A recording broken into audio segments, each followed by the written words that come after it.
Welcome, everybody. We're excited to be 2-0 and can't wait to get another week started. Some good news, Max Johnson will be home Wednesday, so we'll get him where we can get him back to school and get him around our team and get him involved in coaching quarterbacks.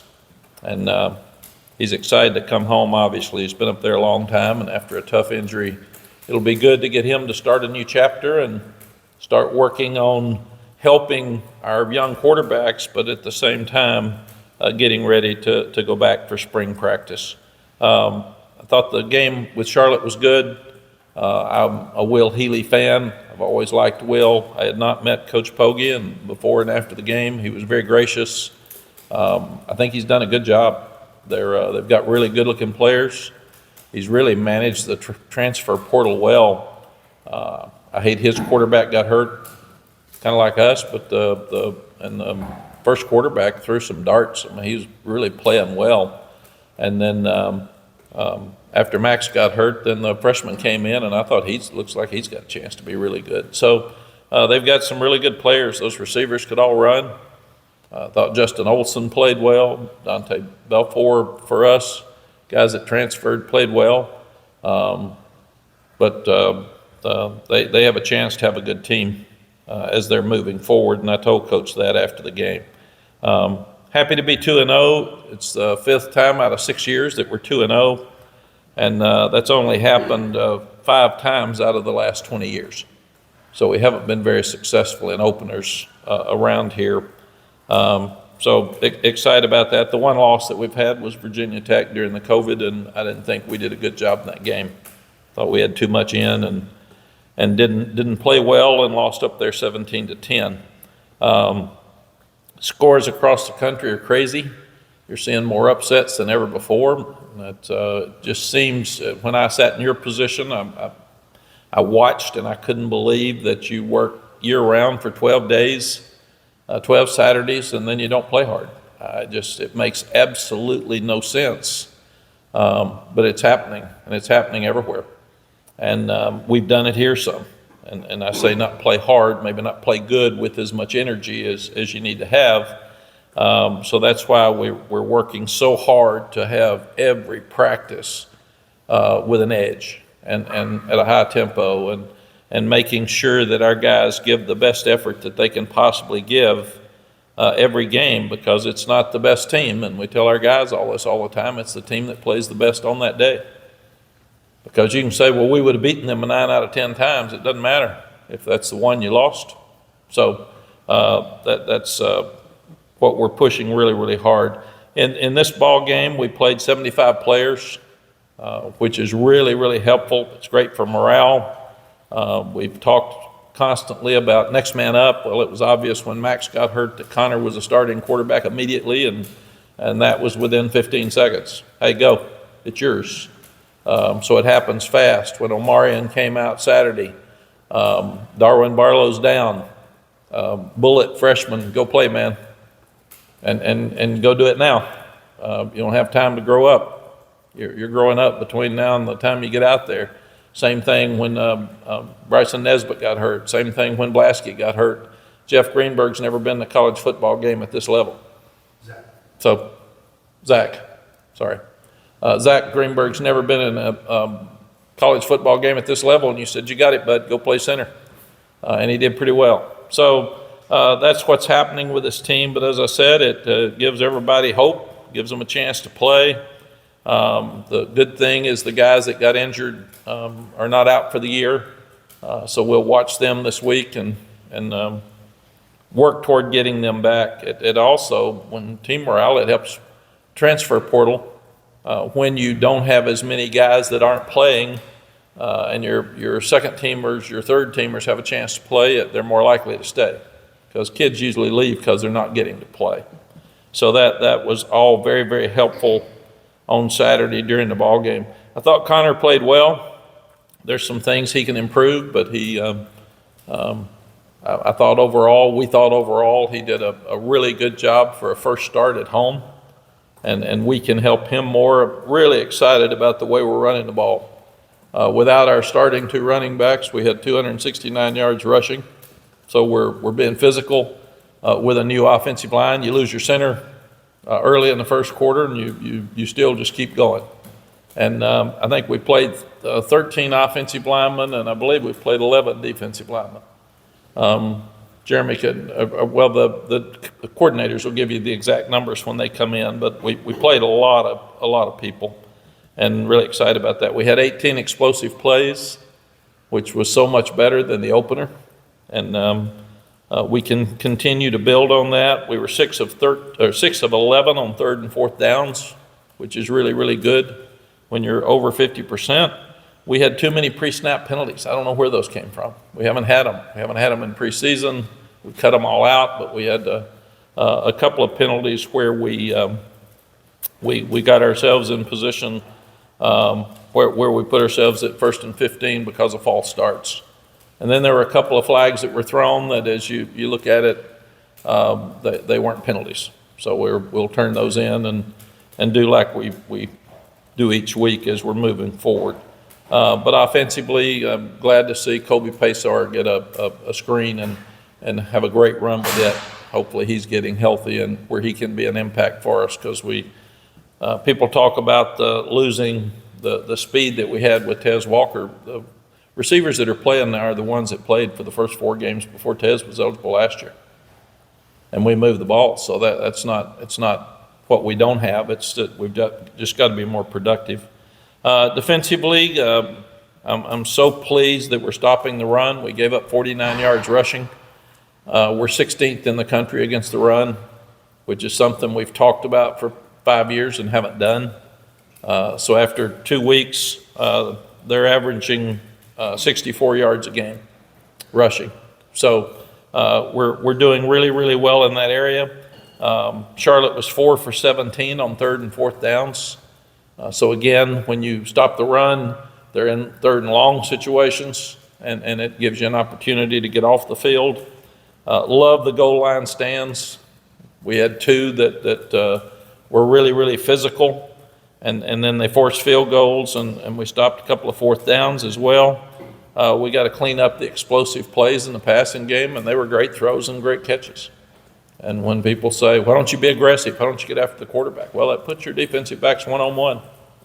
So you got to be able to play the ball. And Marcus Allen made a couple of great plays. Elijah Huzzy's not giving up plays. They've hit us a couple of times at star, so we've got to clean those up. But we're going to continue to be aggressive and continue to blitz and continue to stop the run, and we've just got to play the deep ball better. Jeff will give you the numbers, but large majority of the plays, they got nothing, and then they got so much out of 8 plays again or something. So those are the 6 or 8 plays that we've got to stop to do a better job on defense. So we got to clean up the explosives and force more turnovers. And the fourth down stops are turnovers, but we've got to force more turnovers. We're not getting turnovers on defense. And we should, as much as they are in long yardage situations. And we had 3 possible turnovers that we missed.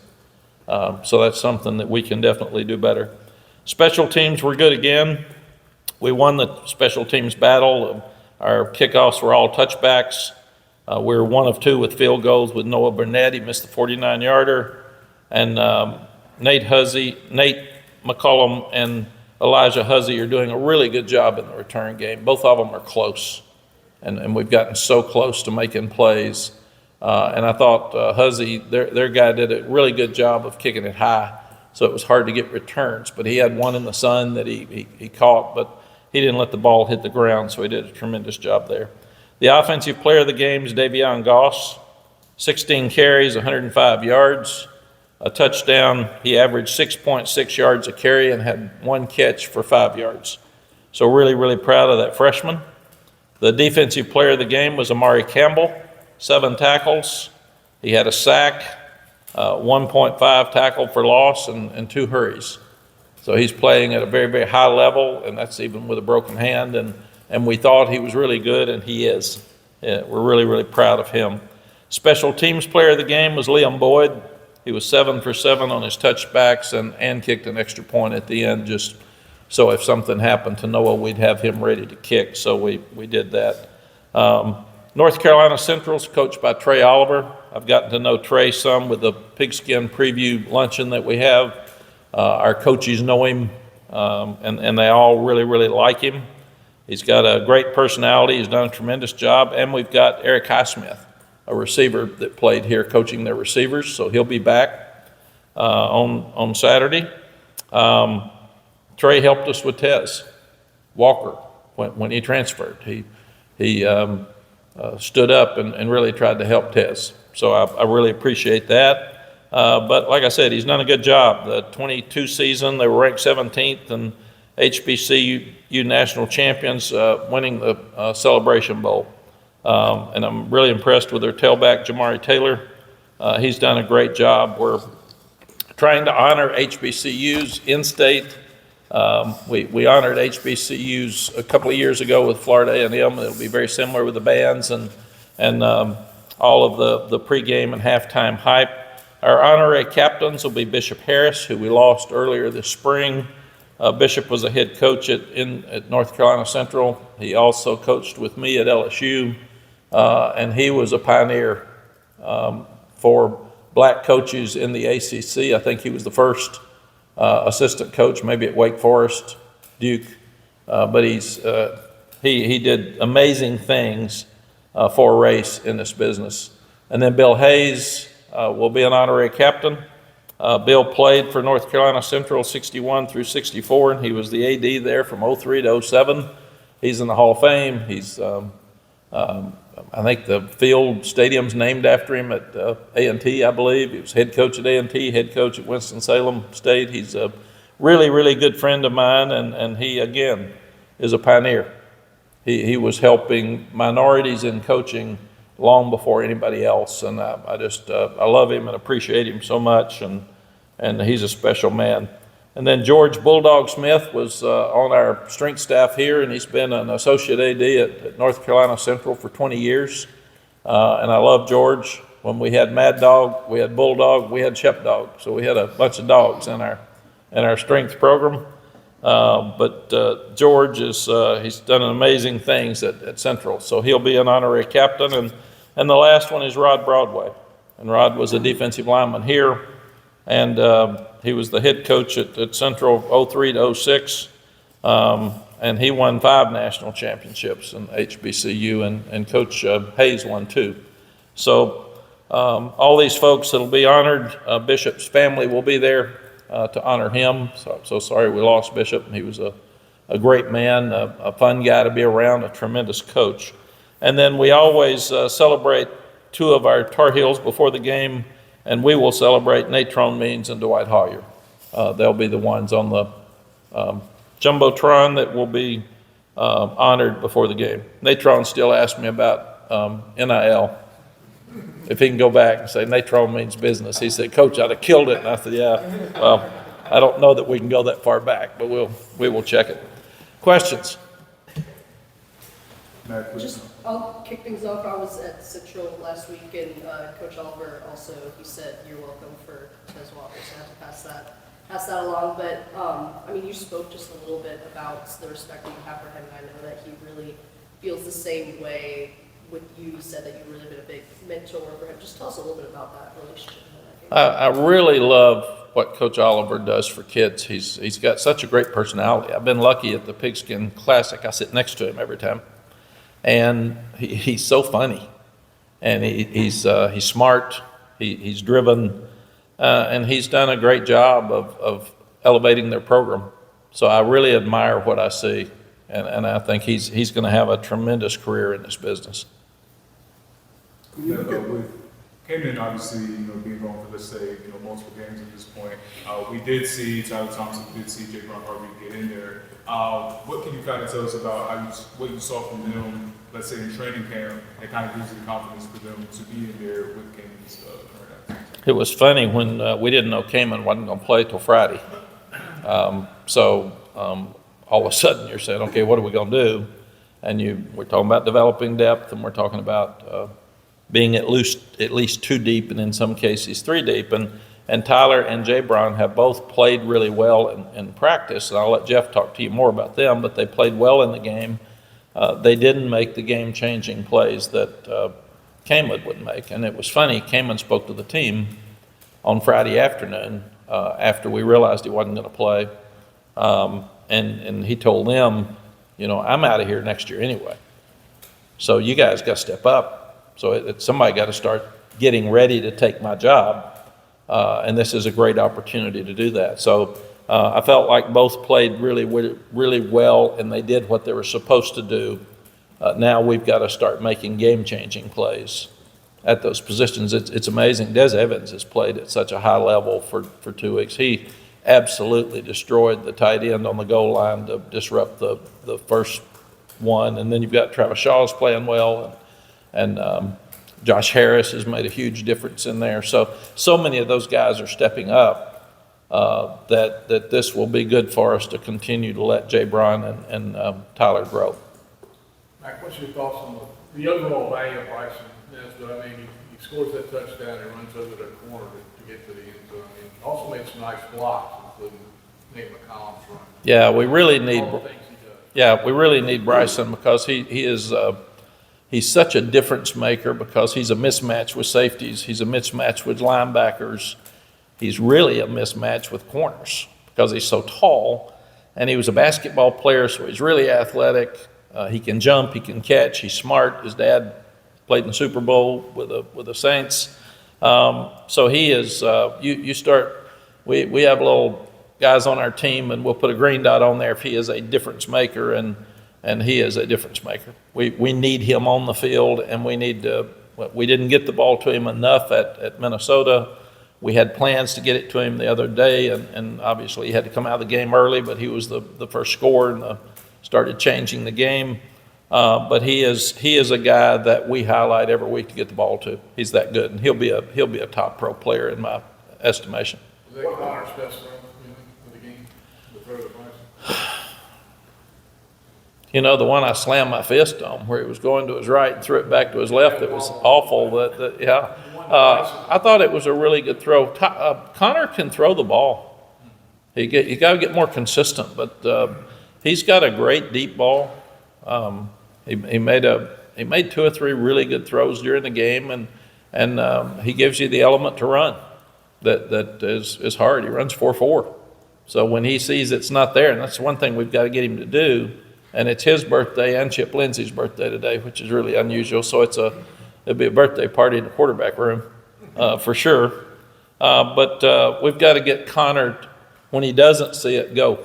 Because you're so fast, you can make a difference. And when you run that fast, it's going to change the way people play you. And people are going to play Conner totally different than they played Max. So we've got to figure out now how they're going to play Conner. Are they going to be more straight? They're going to play less man because of his ability to run. So we're trying to figure that out now too. But it was a great throw. And they did push him out of bounds. That was the question mark. Did Bryson step out of bounds, or did he get pushed out of bounds? And he did get pushed. I did not tell you the touchdown that Bryson scored gives him UNC's all-time record for receiving touchdowns by tight end. So he has 11 for his career. Great. Thanks a lot for not telling me that. Tell me in front of everybody. I'm glad everybody heard it at the same time. No, I'm telling you so that you can say it. Yeah. When you look at Conner, based on what you were just saying, how much do you know about your quarterback, especially one that hasn't played much in camp, in fall camp? And how much more do you learn once the season starts? And are you guys in a situation where you're kind of tossing a lot of stuff out and adding a lot of stuff in on top of how teams are playing him, so you have his skill set and how he's being played to kind of deal with each week? Yeah, Andrew, it's a great point, and absolutely. It was funny, when I was doing TV, they said some people can do practice TV and be fine, get on TV, and they can't do it. Same thing in games. When people say he's a practice player, well, doesn't help us for the games. We got to have game guys, and that was the first time he started a game at home. Believe it or not, he's been here over 2 years. 3 years, 2.5? Yeah. So, he was anxious and excited, and then I thought he started reading the option better. A couple of those that Omarion squirted for 20 yards were options, where he could keep the ball, but it was his own read. And if we get him so he's very, very good at that, between his ability to run and Omarion's ability to run, it really, really helps us. But we are trying to figure out what he does best. We're trying to figure out all the pieces now because the receivers have all been hurt. Then your tight end goes out, your center goes out. So the offensive staff is we've had the Sam stuff, then you get the Drake stuff, and it's a little different but more similar. And now Connor's more different. So we've got to figure out who we are moving forward, and we'll do that again this weekend. I imagine this might be different for every player, but he said that he was nervous before the game. And when he went on the field Saturday, he was nervous at Minnesota when he was stressed in the game. Is there a point where a quarterback doesn't need to be nervous or shouldn't be nervous anymore? Or are you okay with that because it's kind of individual with each guy? I've always felt like that pressure is a privilege because that means somebody trusts you. And you've got to have pride in that privilege instead of feeling pressure. And I always tell the guys, I get anxious, I don't get nervous. And there's a difference in that too. You can be excited, and probably what he meant, he was excited because he's played for state championships. I mean, that's what I've said, just go play. And you got to get them where they just want to go play and have fun and do the best you can do. And that's what we've told them. You're going to mess up some. And then Conner got hit when he fumbled the first one. We thought that was targeting. So we'd have to look at all that. We'll send those things in. But he took some hits, and I thought he did some really good things. He made some good decisions. He threw some balls away. So I thought, and we, because of a few things, we could have scored 2 more touchdowns very easily. So we've got to clean some of those things up and hopefully be better on offense this weekend. A quick follow-up to something you said to Chip in his question. You said you put a little green dot next to players to be a difference maker in a game. Can you walk us through some of the characteristics that require of someone to be worthy of a green dot? But also, how do you kind of make sure you don't give every player a green dot? Because obviously everyone has a reason around this team. Yeah, we evaluate every player on the team top to bottom, and we do it pretty much like a draft. So I asked the offensive staff, rank the players you would draft 1st to 40th. And then if they're in the top 20, they should be playing. Period. So if this guy's not getting much and he's 15th, well, if you're going to draft him, you should play him. Same thing on defense, and then we do it as a team. So we know exactly who we feel like if we're going to draft today, who we would take, and you're usually a green dot if you're in the top 5. And the whole staff has to agree to it. And we sit in there for hours and vote on it and say the green dots would change the game. So who's going to change the game? Obviously, Omarion's a green dot. So that's what you have to get to as you start looking at it. And if you've got a guy that's 11th and he's not playing much, then you're being stupid. Does that happen every time before a game? You guys, is it a weekly thing or is it once a season? We check depth chart every day. We check special teams depth chart every day and make sure that all the coaches in the room are okay, because if this guy's on 4 special teams and I'm going to play him a whole lot, then he's going to get tired and you're going to pull him out. Who's behind him? So we constantly look at depth chart, value of each player, and special teams depth chart, and how that would affect your individual position. I know schedules are made out sometimes well in advance. Is the schedule you got this year, does that work in your favor as opposed to playing a game in Charlotte against Tennessee or something like that as an example? Or can something like that speed up your team's development? Yeah. If you talk to Coach Freeman today, would you ask if Northern Illinois was a good team to be on the schedule? I don't have anything to do with schedule. It was done before I got here. Our job is to coach to the standard and play the best we can play every week. If the one thing that I said at the first of the press conference is we're seeing teams do this. And you can't do that. Great teams, the Tom Osborne, Nebraska teams always amazed me because it didn't matter who they played great. And they were excited. And that's what I wanted at Texas. And we were doing that. We haven't done that here. We've played up and down here, and I hate it. One of the things, I hate seeing kids get hurt. I hate seeing kids get in trouble. And I hate teams that don't play as hard as they can play every week. Those 3 things just are unacceptable. The other 2, that changes their lives. this one changes football at North Carolina in our lives. And so we're trying so hard to change that culture where we play the hardest way. You're not ever going to play the best you can play every week. You're going to make some good plays and bad plays. That's kids with football. But you can play hard every week. And I told the guys, you practiced every day of spring practice hard. And you're practicing 3 days a week. You practiced every day of preseason hard. And you're hitting every day. Why in the world do you come out here and practice in pads Tuesday and Wednesday and can't be ready for Saturday? It makes absolutely no sense. And part of it is we've got a problem with this. We've got social media now. So we sit there and say how good we are and how great things are. And we can't possibly lose. And then you start feeling good about yourself, and then you can't prepare. So we have talked to the guys every day about how you win and how you lose. And you need to be positive. You need to be focused. You need to be ready to practice, and you need to do the best you can do every day. And we told them yesterday when they left practice, we said, you've got 36 hours to prepare for Tuesday's practice. And the 30, if you tell me what you did in those 36 hours, I can tell you whether you're going to play good or not. If you stayed up till 2 o'clock on your phone last night playing video games, you're probably not going to practice good. If you don't practice good Tuesday, you're probably not going to play good. So it is really, really hard to be great. And to do that, you've got to do every little thing right. And usually when we say you lost because you made too many mistakes, no, you lost because you weren't ready to play, and that's why you made too many mistakes. When you're ready to play, you usually play good. We played hard Saturday. I was really proud of them. And that was after a tough physical game at Minnesota when we got back at 6 in the morning. But I was proud of them. Now we've got to do the same thing again this week.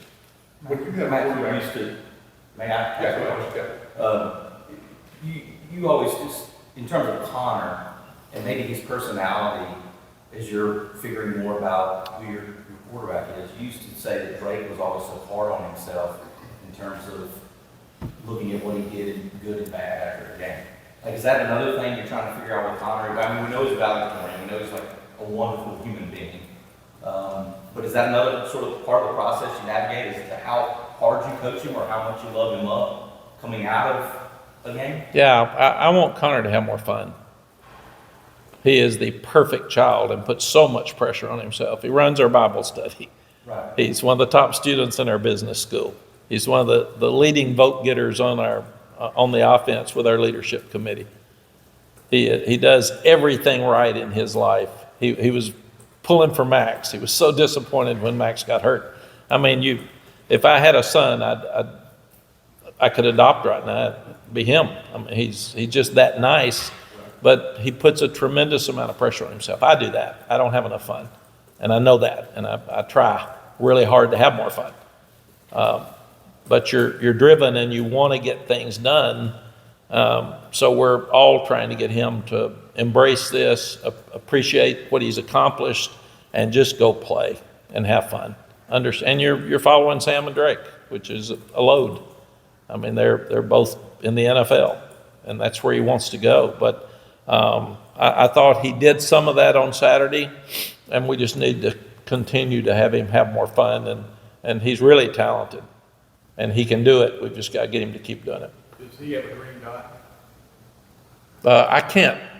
The two were obvious, and I don't want to get into that. I shouldn't have said it, because then I'm going to tell you who doesn't have one by telling you who does have one, and then I'm going to have all afternoon talking to parents about why my son doesn't have a green dot. So no, media does not have green dots there. Art does. Art has a green dot. Building off what Adam asked, you brought up about the legacy of Sam and Drake, and now having these quarterbacks have to follow them. From a teaching standpoint, as a coach, do you have to sometimes remind yourself of, you have to kind of teach these guys to do things you may not have had to teach guys like Sam and Drake because they were kind of once-in-a-generation type talent? No, you have to teach them all. And you think about it, nobody knew how Sam was going to do. We opened up with South Carolina in Charlotte, and we'd won 2 games the year before. And everybody acts like Sam walked in here and just everybody knew he was going to be great. We had no idea how he was going to play. and he played great and then beat Miami the second week. So then Drake, we didn't even know if Drake was going to start till about 10 days before the game, and nobody knew he was going to be any good. We all thought he would be. We hoped he would be, but we didn't know if he was going to start over Jacoby, and he threw 5 touchdown passes at Florida A&M, and then, oh my gosh, here we go. No, I think sometimes we get ahead of ourselves and we act like we knew those two were going to be great. Nobody thought we were going to be any good Drake's year because we didn't have a quarterback with any experience. And then we're 9-1 at one point and didn't finish well. So who knows? I told the guys the other day, I'll always have a story, and this team's got a story, and they're writing the story. And I was watching the highlights of our Michigan win over our Texas win over Michigan in the Rose Bowl in 2004. And those guys now are 40, and they're looking back on that story. And that was a wonderful story that ended with a field goal with 4 seconds left. I told these guys, you're going to remember this year when you're 40. And you're writing this story now, and you don't get it back. And people are going to ask you, did you beat Duke? Did you beat State? Did you beat Wake Forest? Did you win? How many games did you win? Did you? And they're not going to ask you how many plays you played. They're not going to ask you how you did personally, but they're going to ask you how your team did. And right now, you are writing that story. You are painting that picture. So on Tuesday, do you want the picture to be good on Saturday? Well, if you do, you better practice. And you better practice full speed. And I do like the fact that when you're a physical team, you're less likely to be flat than if you throw it all the time or you don't hit. And then if your thrower and your catchers are off, you get beat. When you can run the ball and stop the run, you've got a chance each week. And through 2 games, we've been able to do that. Matt, getting back to your defense and its ability to be so good on 3rd down and across the front, how much of a byproduct is that being able to roll more players in that game this year? I think they had the ball like 50 plays again, 52, 54, 56. Minnesota had the ball 55. So you've got defensive players now that big guys up front are playing 25 plays. Where, like we said, Aaron Crawford played 98. And you can't play 98. You can't play hard for 98 plays. And he did the best you could do. So absolutely playing too deep. We've got to get... we got to find more corners so we can rest them some, and we've got to get 2 more linebackers ready to play. Other than that, we are rolling people at a high level. Safeties, we played 6 safeties Saturday, which is unheard of. But Elijah and Marcus played too much. We need Stewart and Ty Adams to step up right now. They're the 2 next in line. And Ashton Woods has been hurt. We need him to get well, and he is well, so we need him to get in there. And we've got a couple of those other young linebackers like LaValle,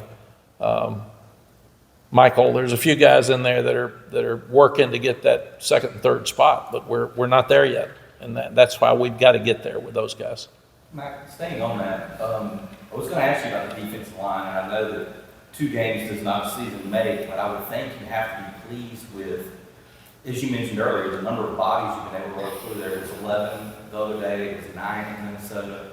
I think the most snaps you put on a guy Saturday were 32 on the defensive line, which, Yeah. We've heard the Aaron Crawford story, you have to be. Well, and Aaron is just a product of, he had the 98, a bunch of them were 75 to 80. Sure. And then you get tired by the end of the season. You're just worn out, those big bodies. And Travis Shaw, for instance, is playing so well, and he's playing 22 to 25 plays a game. And they told me yesterday, he was at 375 at one time with his weight. Yesterday, he was 329, which is absolutely amazing that he could lose that much weight. And not carrying all that extra weight helps him too. But I thought Coach Monachino's done a great job of rotating those guys and keeping them out there. I'm talking to them all the time about rotating. It's late 3rd quarter, I think, and I see Rodney Laura out there, and then Joel Starlings, and Starlings was so close to getting a sack. So Ted's rolling them and playing them, and when you play them in games, they practice so much better because they think they have a chance. And that's it. If you don't have a chance to play, if you don't see hope, it's hard to go out there and give all of your energy on a Tuesday. So practice should be really good tomorrow. I'm excited about it. And who knew whether Davion Goss would play good or not? I mean, you worry about a freshman pass protecting, he did that. You worry about a freshman hanging on the ball, he did that. I'm excited about him as well. And Caleb Hood got in a little bit, so he's getting well. Like we said, Kobe Paysauer's getting well. All the guys that have been banged up, some at receiver, are all getting well now, so we've got a chance to do better there. So I'm excited about where our offense can go. I'm excited. When you can run the ball, you can throw it. When you're throwing it all the time and you haven't run it and you can't run it, it's hard to wave a wand and run it. You have got to have an attitude of toughness about running the ball, and we've got that. And we've done it for 2 weeks, and we will go into this game running the ball and the 10th game and the 12th game, because that's who we are. And I like the way the big guys are coming off up front. They're just getting better. But when you do that over and over, and that's who you are, then you can throw it. We've tried when you haven't run it for the first 2 weeks and you're throwing it, and then the throwing's not going well and you try to run it, you get beat. So I like the fact that we're ahead in the running game. Going back to Travis, we talked to Jeff in mid-August or so, he referenced Travis having lost 40-something pounds. So that 375 was last winter? Yeah, I would think so. Jeremy can find out from our nutritionist, but that was his height. That was the heaviest he was. We've talked about Travis having to refine a lot of things, check some of the boxes, you mature and grow up. Is he at a point now where you guys are comfortable that he has the right kind of focus on a daily basis to become the guy that you think he can become? Yes. Yeah, I'm so pleased with that defensive line. Ritzy, I mean, he's playing at such a high level and having fun and confident. And Josh Harris has made a huge difference because he's older and he's mature. And he can sit there and talk about other places he's been and say, we can be really good. And come on, Travis. Come on, man. You got to step it up. And so he has really helped. But when some of them are playing better, a lot of them play better because they can see it. And they can see we can do without them too. So that's the other thing, that we've got 3 really good power ends right now. Dez is playing by far the best I've ever seen him play. And it may not be showing up in stats, but it is showing up on the field. He's creating chaos and problems. Bo Atkinson's playing 20 plays a game, but he's playing really, really well. And then you've got Jacoby Cowan, who played 11 plays, I think, Saturday, and he's playing really, really well. It's just hard to get him on the field. So that's how good that defensive line's playing. And Ted's really special. I really like what I see. Before you came out here, Hold on a second, Coach. Amber said that he was at 370 in January. 370 in January, so that's a point for you. before you came out here and started talking, AJ and I were talking about AB top 25 and how it almost is causing more issues than benefits, in part because now the football playoffs are expanding to 12 teams. But you were talking before also about how sometimes players don't show up ready to play a game, and it varies from week to week. Do you think the AP is causing too much fluctuation with respect of, hey, we got to get ready for this game because they're in the AP top 25 versus, oh, this is Says it all. I asked the other guys, are you focused on your phone or football? How much time do you waste on this phone every day that you could be on your iPad watching North Carolina Central? And the more you focus and the more that you study those players, the better chance you've got to play good on Saturday. So how much is a video game? How much is watching highlights from a 2017 video? And how much is preparing for what is important to you, and what is important should be your faith, your family, your school, and your football. That's it.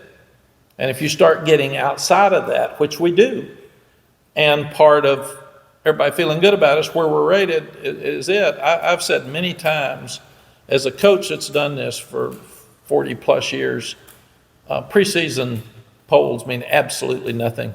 We do it for drama and talk and chatter. It means absolutely nothing. I'm not going to start mentioning the names, but you can already tell. I wish that the media that picked them would be as scrutinized as the coaches about their polls.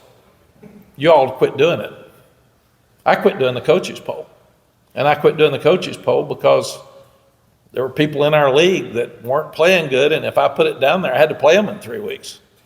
I mean, it's just stupid. I mean, I'm not going to sit there and say you all stink, and I got to play you in 3 weeks.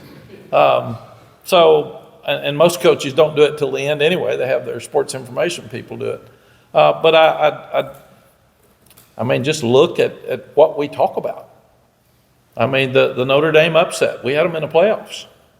Now we're starting over. So what you got to do is you can't, Sally said it best. She wasn't even a football person. She's watched this for years. She always says, about the time you think it can happen is when it happens in sports, because it's kids that think it can't happen. And in a game like that, when you're flat and you don't put them away and things just keep kind of hanging in there, then the pressure goes to the team that's supposed to win, and the other team relaxes because they got no pressure, and everybody's sitting there pulling for the underdog, and that's where you get in trouble. It's a hard game, man, and you got to be ready to play every week.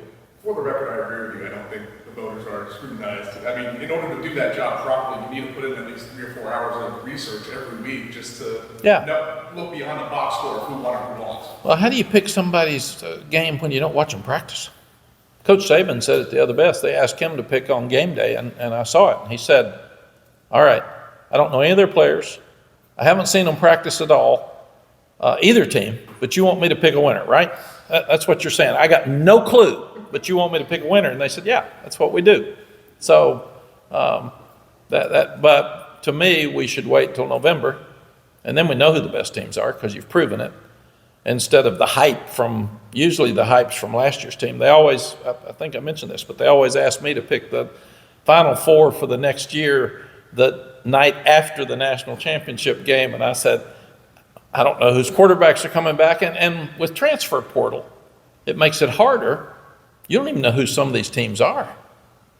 And we didn't know who Charlotte was going to play. They had so many out for the first game.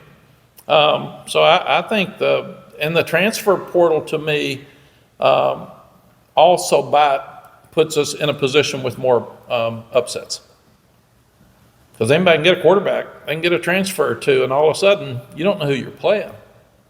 Mack, two game sample size again, but you haven't had a wide out catch more than 3 passes in either game. I know you had Max get hurt.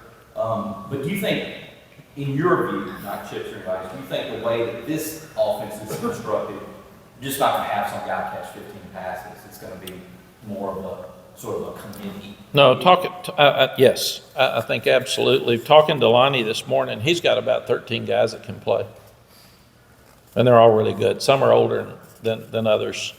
And then the freshmen pretty much hit a wall, some of them that's where Davion Goss was so good. A lot of the freshmen just give out because they're not ready for the pressure of preseason and having to practice every day, and they just get tired and give in. Then some of them get banged up a little bit, and they're not used to being hurt, and they're being coached harder than they've ever been coached because they were the best player on their high school teams, and they're playing against players that are better than they've ever played against because they're more like them.